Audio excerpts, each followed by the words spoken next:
તમારા પરિવારમાં તમારા કુટુંબમાં કોઈને સુજાનો વાંધો હોય કે કોઈને હાલવાના માર્ગનો વાંધો હોય ને તો તમે તમારા પરિવારના 2-4 ડાયા માણસોને ભેગા કરી અને સુજાના વાંધાને કાઢી નાખજો। 2 તહુ જમી માટે થઈ અને ભાઈ ભાઈને કોર્ટના પગથિયા ન ચડાવતા એટલો ચારણ તરીકે આપને હું સલાહ આપતો જાઉં છું। શું કામ? ભીમે ગદા મારી મારી એને દુર્યોધનને ઘાયલ કરી નાખ્યો છે। છેલ્લા દહાકા હાલી ગયા છે, દુર્યોધનનો પ્રાણ નથી નીકળતો અને દુર્યોધનનો પ્રાણ નહોતો નીકળતો ને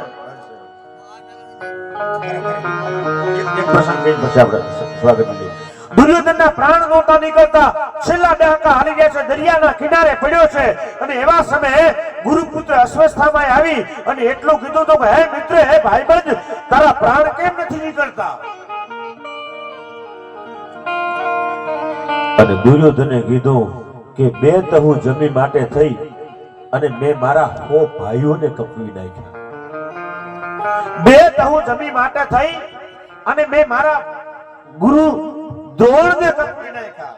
2 તહુ જમી માટે થઈ મેં મારા દાદા ભીષ્મને કપવી નાખ્યા। અરે 2 તહુ જમી માટે થઈ મેં મારા 100 ભાઈઓને કપવી નાખ્યા। એટલું નહીં પણ મારા પ્રાણથી મારો મિત્ર એવા કર્ણને કપવી નાખ્યો। પણ ઓલા 5 તો જીવતા છે ને, ઓલા 5 પાંડવ તો જીવતા છે ને, એ 5 જ્યાં સુધી જીવતા છે ને ત્યાં સુધી મને કોઈ દી મોક્ષ ન મળે હો।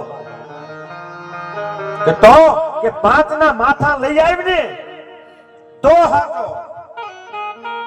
ઉભો રે થોડી વાર ઉભો રે, હમણાં 5 ના માથા લઈ આવો।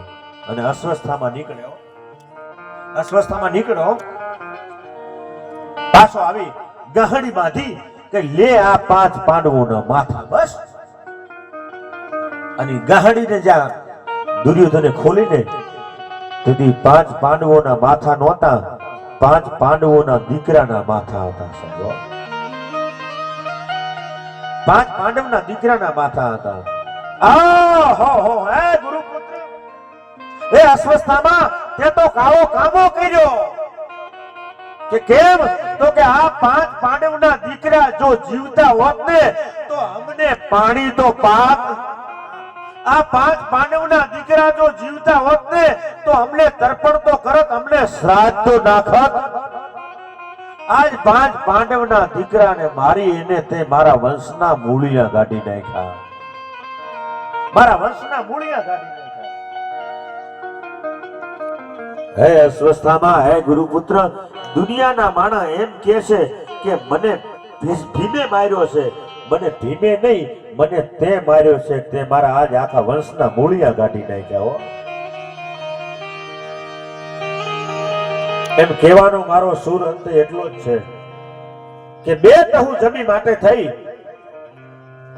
અને આખા કૌરવ વંશના મૂળિયા નીકળી ગયા હોય તો દોસ્તો, ક્યાં સેઢાનો વાંધો હોય કે ક્યાંય કોઈને હાલવાના માર્ગનો વાંધો હોય ને તો એ વાંધાને અંદરો અંદર ભાઈઓ ભેગા થઈ અને દૂર કરી નાખજો।